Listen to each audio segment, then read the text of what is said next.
बिस्मिल्लाहिर्रहमानिर्रहीम नहमदुहु व नुसल्ली अला मुहम्मद रसूलुल्लाहि करीम। ये प्रॉब्लम डिफरेंशियल इक्वेशन के linear differential equation with constant coefficient chapter से है, क्योंकि यहाँ पर देख रहे हैं कि कोफिशिएंट जो है वो कांस्टेंट है, 1 है और 81 है, लेकिन हायर ऑर्डर डेरिवेटिव से प्रॉब्लम है। सबसे पहले तो अपनी इस प्रॉब्लम को नोट कर लेंगे, उसके बाद इसका डी नोटेशन लिखेंगे, क्योंकि हम डी ओवर डी एक्स को कैपिटल डी से डिनोट करते हैं और d two over d x square को डी स्क्वायर से डिनोट करते हैं और d cube over d x cube को डी क्यू से डिनोट करते हैं। और अपना यहाँ पर है डी की पावर 4 ओवर डी एक्स की पावर 4, इसे डी टू दी पावर 4 से डिनोट करेंगे, तो ये डी टू दी पावर 4 हो जाएगा। और y लिखा हुआ उससे नोट करेंगे plus 81, y is equal to 0। फिर उसके बाद हम यहाँ पर राइट हैंड साइड में y को यहाँ पर बाहर ले लेंगे, d की पावर कॉमन है y, प्लस का 481 और ये ऑपरेटर जो है वो ऑपरेट हो रहा है y पर। और इस तरीके की एक डी नोटेशन में डिफरेंशियल इक्वेशन हमें मिली है। इसका सॉल्यूशन हम फाइंड करते हैं इस तरीके से, y is equal to complementary function पहले फाइंड करेंगे और पर्टिकुलर इंटीग्रल दोनों को ऐड कर देंगे तो वैल्यू आ जाएगी। यहाँ पर कॉम्प्लीमेंट्री फंक्शन ही इसका जनरल सॉल्यूशन होगा, क्योंकि राइट हैंड साइड में 0 है तो पर्टिकुलर इंटीग्रल की वैल्यू भी 0 होगी। तो सबसे पहले तो हम यहाँ पर कॉम्प्लीमेंट्री फंक्शन फाइंड करने के लिए इस डिफरेंशियल इक्वेशन की लिखेंगे axillary equation. It's axillary equation या करेक्टरिस्टिक इक्वेशन। तो जहाँ पर भी डी नज़र आए वहाँ पर m कर दीजिए, m की पावर 4 है प्लस 81, और जो भी y को कोफिशिएंट था जो d का फंक्शन था उसको हमने 0 के इक्वल रख दिया। ये करेक्टरिस्टिक इक्वेशन मिल गई। इसे सॉल्व करके m की वैल्यू फाइंड करना है। एक ही यहाँ पर नोन है और एक यहाँ पर कांस्टेंट है और टर्म नहीं है, इसलिए हम इसको ट्रांसपोज कर देते हैं राइट हैंड साइड में। तो m की power 4 is equal to minus 81 हो जाएगा। आप 81 को तो अलग कर लें और इसको हम 81 को अलग कर लें और -1 को अलग कर लें, क्योंकि 81 इंटू इस -1 को हम पोलर फार्म में कन्वर्ट कर देंगे। इसे लिखा जा सकता है -81 इंटू, इसको लिखा जा सकता है -1 प्लस आई इंटू 0। और हमें देखना होगा कौन सा एंगल ऐसा होगा जिसके लिए कॉस की वैल्यू -1 और साइन की वैल्यू 0 हो। तो हम डायरेक्टली इसको पोलर फार्म में कन्वर्ट कर सकते हैं। कॉस पाई की वैल्यू -1 होती है और साइन पाई की वैल्यू 0 होती है, तो हम डायरेक्ट यहाँ पर इस तरीके से कर सकते हैं। तो पोलर फार्म यहाँ पर पाई होगा, सॉरी, तो पोलर फार्म में हमने इसे कन्वर्ट किया। अब इसमें यूलर फार्मूला अप्लाई करेंगे, कॉस थीटा प्लस आई साइन थीटा, क्या पोलर यूलर फार्म होता है e की पावर आई थीटा, इसको हम यूलर फार्म में लिख देंगे ताकि हमारा कैलकुलेशन सिंपल बने। तो m to the power 4 is equal to 81 into ऐसे e to the power i pi लिख देंगे, लेकिन इसको हमें जनरलाइज भी करना होगा, लेकिन इसको हम बाद में भी कर सकते हैं जनरलाइज। तो जब हम जनरलाइज करेंगे तो इसे हम देखेंगे इसे mn नोटेशन की, इसके जैसे 4 रूट हैं, 4 पावर है इसमें, तो m की 4 वैल्यू मिलेगी। तो इसमें m की 4 वैल्यू मिलेगी और वो हम mn से डिनोट कर रहे हैं। और जब हम यहाँ 4 हटाएंगे तो राइट हैंड साइड में ये हो जाएगा, और साथ ही साथ इसको हम जनरलाइज भी करते लिख दें, यानी इसमें हमें ऐड करना होगा 2n पाई आई।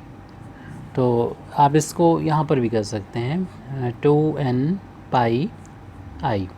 तो इसको जनरलाइज कर देंगे, एक वैल्यू को पर्टिकुलर को देख के इसको फिर जनरलाइज करके लिख देंगे और यहाँ पर mn लिख दें, क्योंकि हमें यहाँ पर इनकी n वैल्यू फाइंड करना है। n वैल्यू यानी 4 वैल्यू फाइंड करना है। तो 4 वैल्यू का मतलब यहाँ पर ये है, पहले तो इसको हम i से कॉमन ले लेते हैं और यहाँ पर एक 4 हटाया था हमने, तो पावर जितनी भी है इसकी वो 1/4 हो जाएगी। तो अब हमें अभी तो mn की पावर 4 है, यहाँ पर हमें mn मिला, तो देखेंगे कि इसकी 4 हटाएंगे यहाँ से तो राइट हैंड साइड में पावर 1/4 हो जाएगी। तो जब हम ब्रैकेट हटाएंगे तो 81 की पावर भी 1/4 हो जाएगी, और यहाँ से i को कॉमन भी ले लें हम, e to the power i common लेने पर बचेगा पाई प्लस का 2n पाई, और इसकी पावर भी हो जाएगी 1/4, दोनों ही फैक्टर की पावर 1/4 हो जाएगी। अब इससे हम लिख सकते हैं 3 की पावर 4 लिख सकते हैं 81 को AMN लिखा हुआ है यहाँ पर, और इसमें ब्रैकेट हटाएंगे तो ब्रैकेट के अंदर और बाहर की पावर का मल्टीप्लिकेशन हो जाएगा। e की power i into pi plus, ये पावर है पाई प्लस 2n पाई, और इसमें मल्टीप्लाई 1/4 का हो जाएगा।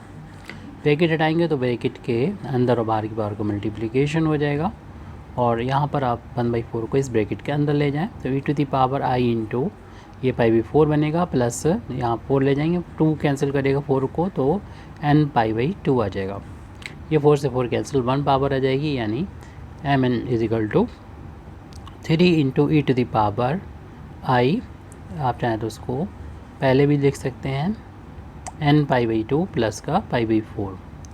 अब इसी का यूज़ करते हुए हम यहाँ पर n के बारे में बता देना चाहिए था कि n बिलोंग करेगा इंटीजर को, लेकिन आपको मालूम है कि इस इक्वेशन की से जो m की वैल्यू मिलेंगी वो 4 से ज़्यादा नहीं हो सकती, क्योंकि 4 पावर का यहाँ पर ये इक्वेशन है, तो इसलिए m की वैल्यू जो होंगी वो ओनली हमें 0 1 2 3 तक ही रखना है। 4 वैल्यू हो जाएंगी, आप 4 भी रखेंगे तो वही वैल्यू मिलेगी जो 0 होगी, या 5 रखेंगे तभी इसी में से कोई वैल्यू मिलेगी, यानी और वैल्यू बढ़ेंगे। वैल्यू भले ही आप m की कुछ भी रख दें, लेकिन कोई भी इंटीजर रख दें, n की वैल्यू कोई भी इंटीजर रख दें, लेकिन आपको वैल्यू m की जो वैल्यू होगी वो इन्हीं 4 ही जो इस वैल्यू को रखने पे मिलेगी, वही 4 वैल्यू मिलेंगी। तो ये हम पुट कर देते हैं, putting n equal to this in this equation. तो यहाँ पर जब हम n बराबर 0 रखेंगे तो पहला जो रूट मिलेगा, यानी 4 पावर का जो इक्वेशन था हमारा यहाँ पर एक्सिलरी इक्वेशन, तो उससे पहला m की जो वैल्यू मिलेगी, इसका हमने एक नाम भी दे दिया है, जिससे n बराबर जब 0 रखेंगे तो m नॉट हो गया या m0 हो गया। तो राइट हैंड साइड में 3 है into e to the power i into, यानी जहाँ पर अभी हमें n नज़र आ रहा है वहाँ पर हमने 0 और 0 यहाँ रख देंगे, तो ये वैल्यू पूरी 0 हो जाएगी, प्लस का π/4, यानी ये सिंपल सी वैल्यू 3 इंटू ई की पावर i इंटू π/4। अगेन यहाँ पर यूलर फार्मूला ये अप्लाई करेंगे, ये वैल्यू आ जाएगी, तो 3 into cos π/4 plus i sine π/4, sine π/4 या कॉस π/4 की वैल्यू, दोनों की वैल्यू 1/2 होती है, यानी 45 की वैल्यू, 45 डिग्री की वैल्यू, π/4 रेडियन है, तो 1/√2 आ जाएगा, प्लस i इंटू 1/√2 आ जाएगा। आप इसको 3 को अंदर मल्टीप्लाई करें तो m0 की वैल्यू हमें मिल गई है 3/√2, और प्लस i इंटू, देखिए कंजुगेट वैल्यू मिल रही है, और कंजुगेट वैल्यू हमेशा आपको मालूम है कि कॉम्प्लेक्स फॉर्म में होती है, सॉरी जो रूट्स होते हैं वो कंपोज वो जो हैं पेयर में होते हैं, यानी एक दूसरे का जो होते हैं वो कॉम्प्लेक्स कंजुगेट होते हैं, तो एक वैल्यू होगी इसका कंजुगेट भी होगा। चलिए वो बाद में देखते हैं, पहले तो हमें चारों वैल्यू फाइंड करना है। तो m इजिकल टू हमने 0 रख दिया था, अब m इजिकल टू हमने 1 रखना है। ऊपर लिख ही चुके हैं कि हम पुट कर रहे हैं m की वैल्यू 0 रख दी, अब 1 रख रहे हैं, तो ये यहाँ पर रख रहे हैं, तो n बराबर 1 यहाँ रख दीजिए, यहाँ पर रख दीजिए, तो ये वैल्यू आ जाएगी 3 इंटू राइट हैंड साइड में e to the power into n 1 रखने पर ये π/2 ही आ जाएगा, और प्लस का π/4 इसमें ऐड कर लेंगे, तो ये वैल्यू हो जाएगी e to the power i into 4 LCM हो जाएगा 2 पाई और प्लस का पाई, तो इसे हम लिख सकते हैं 3 π/4 हो जाएगा जी, या इसको आप इस तरीके से भी लिख सकते हैं 3 into e to the power i into, यानी 4 पाई प्लस माइनस पाई की फॉर्म में भी लिख सकते हैं, क्योंकि 4 से 4 कैंसिल कर देंगे, और ऐसे भी लिखा रह सकता है, कोई प्रॉब्लम नहीं है। और जब अलग अलग करेंगे तो पाई माइनस का ये π/4 हो जाएगा। ऐसा इसलिए किया कि हमें जब यूलर फार्मूला यहाँ पर अप्लाई करेंगे तो आसान रहेगा ये पाई माइनस का π/4 रखना, क्योंकि हम लोग ये पढ़ रखा है कि कॉस 180 माइनस थीटा कितना होता है, साइन 180 माइनस थीटा कितना होता है, इससे वैल्यू यहाँ पर तो वैल्यू 135 की मिलती, यानी 3 π/4 की वैल्यू, तो शायद याद ना हो हमको, इसलिए इसे हमने छोड़ दिया था। तो कॉस इसमें ये फार्मूला यूज़ करेंगे, पाई में से कुछ भी माइनस होता है तो सेकंड क्वाड्रेंट में आता है, सेकंड क्वाड्रेंट में कॉस की वैल्यू निगेटिव होती है, कॉस पाई बाई 4 आ गया, प्लस आई इंटू, और सेकंड क्वाड्रेंट में ये भी वैल्यू है क्योंकि पाई में से माइनस करेंगे तो सेकंड क्वाड्रेंट में आएंगे, और सेकंड क्वाड्रेंट में साइन की वैल्यू प्लस होती है, और इसकी वैल्यू ये पाई हट जाएगा, ओनली बचेगा साइन पाई बाई 4। तो ये वैल्यू हो जाएगी 3 इंटू -1/√2 और प्लस आई इंटू 1/√2। तो m1 की वैल्यू यहाँ पर आ गई है, ये आ चुकी है, और 3 का अंदर इंटू कर देते हैं तो आ जाएगा -3/√2। देख रहे हैं कि जो पहली वैल्यू मिली थी उससे ये कंजुगेट वैल्यू नहीं है, कॉम्प्लेक्स कंजुगेट नहीं है। तो m बराबर जब हम 2 रखेंगे तो यहाँ पर रखेंगे, जहाँ पर भी m मिलेगा वहाँ पर 2, तो m2 बराबर हो जाएगा 3 इंटू e⁻i, यहाँ पर 2 रखने पर 2 से 2 कैंसिल, ओनली आया पाई प्लस का पाई बाई 4। इसे ज़्यादा सॉल्व नहीं करते हुए यहाँ पर यूलर फार्मूला यानी ये वाला फार्मूला यूज़ करेंगे तो ये साइन और कॉस की फार्म में आ जाएगा, यानी कॉस पाई प्लस का पाई बाई 4, आई का जो कोफिशिएंट थीटा ये इतना है, और प्लस आई इंटू साइन पाई प्लस का पाई बाई 4। और हम लोग जानते हैं कि ये वैल्यू जो होती है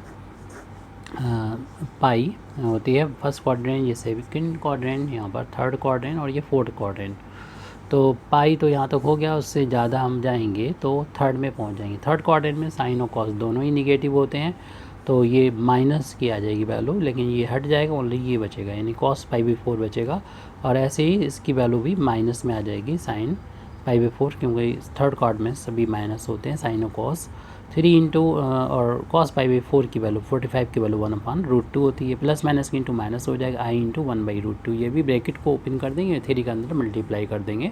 m2 की वैल्यू मिल गई माइनस का 3/√2 और माइनस आई इंटू 3/√2। ये वैल्यू जो है हम देख रहे हैं कि हमें जो पहले वैल्यू मिली थी m1 वाली, इससे ये कंजुगेट फार्म में है, क्योंकि रियल पार्ट तो सेम है, इमेजिनरी पार्ट में आई का साइन जो है वो अलग है।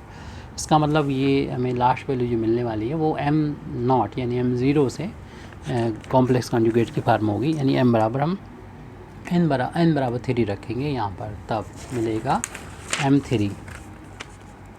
तो m3 यानी हमारा चौथा रूट है ये, तो उसमें रखेंगे 3 इंटू e⁻i, और यहाँ पर हमें मिला है सामने कितना 3, तो 3 पाई बाई 2 हो गया, और प्लस का पाई बाई 4 हमारा पहले से चल रहा था, इसको हम ऐड करके देखें कितना होता है। 3 इंटू एलसीएम लेना होगा, 4 एलसीएम हो जाएगा, तो 6 पाई और प्लस का पाई, जिससे हम 4 का ट्वाइस यानी 8 के ज़्यादा करीब हो जाएगा, क्योंकि ये 7 आ रहा है, 7 पाई बाई 4, तो हम माइनस करके यूज़ कर लेंगे, यानी हम ट्वाइस करना बेहतर रहेगा हमारे लिए, यानी इसे हम 8 पाई माइनस का पाई कर लेंगे तो ज़्यादा बेहतर रहेगा। तो ई इंटू आई, और इसे अलग अलग जब करेंगे 8 अपान ये करेंगे तो 2 पाई हो जाएगा, और माइनस का पाई बाई 4। अब यहाँ पर यूलर फार्मूला अप्लाई कर देंगे, ये थीटा का काम कर रहा है, तो 3 इंटू ये हो जाएगा कॉस 2 पाई माइनस का पाई बाई 4, और प्लस आई इंटू साइन 2 पाई माइनस का पाई बाई 4। आपको मालूम ही है कि 2 पाई तो पूरा एक चक्कर लगेगा, 2 पाई हो जाएगा, उसमें से माइनस करना है, यानी हम आ जाएंगे दोबारा से फोर्थ बारे में वापस, फर्स्ट ये सेकंड और ये थर्ड होगा। फोर्थ में हम लोग जानते हैं कॉस प्लस होता है, साइन तो निगेटिव होता है, तो m3 की वैल्यू मिल रही है 3, ये कॉस तो प्लस होता है, लेकिन हमें सिर्फ लिखना होगा पाई बाई 4, और प्लस ये वैल्यू जो होगी वो माइनस होगी साइन पाई बाई 4, और ये माइनस यहाँ पहुँच जाएगा, तो m3 की वैल्यू होगी 3 इंटू कॉस पाई बाई 4 की वैल्यू 1/√2 होती है, माइनस लिख दीजिए इस 1/√2 की वैल्यू। अब यहाँ पर हम देख रहे हैं कि 3 के अंदर इंटू करते ही हमें देखेंगे कि ये कंजुगेट है, कॉम्प्लेक्स कंजुगेट वैल्यू है m0 से, तो इस तरीके से m0 और m3 आपस में कंजुगेट हैं, और m1 और m2। तो अब हम इन्हीं दोनों वैल्यू कॉम्प्लेक्स कंजुगेट होती हैं जब वैल्यू, तो उनको चलिए पहले लिख देते हैं सभी वैल्यू को, ताकि हम इसी फार्म में लिख देते हैं। यानी m की जो चारों वैल्यू हैं वो आ चुकी हैं।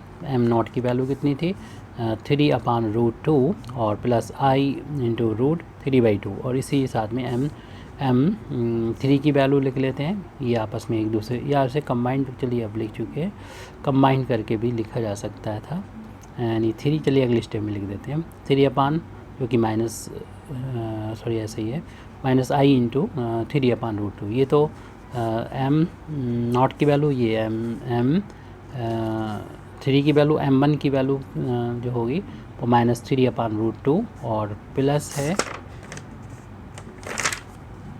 i इंटू 3 अपान √2 और m2 की वैल्यू -3 अपान √2 और माइनस में ही आई 3 अपान √2। आप इसको चाहें तो इन दोनों को आपस में कंजुगेट फॉर्म में लिख सकते हैं, मतलब एक साथ में। रियल पार्ट तो इनका सेम है 3 अपान √2 और इमेजिनरी पार्ट एक में प्लस है और दूसरे में माइनस है, तो कंबाइन करके भी इनको लिखा जा सकता है। दूसरी इन दोनों को कंबाइन कर सकते हैं। रियल पार्ट -3 अपान √2 है और जो कंजुगेट फॉर्म इसमें प्लस है, इसमें माइनस है 3 अपान में √2। इससे हमें आसानी रहेगी CF लिखने में, यानी कम्प्लीमेंट्री पार्ट फैक्टर लिखने में। Complementary function is equal to होता है, तो जो पहली वैल्यू है उसमें आप जो रियल वैल्यू है e की पावर में ले जाइए 3 अपान √2 और इंडिपेंडेंट वेरिएबल x से मल्टीप्लाई कर दिए।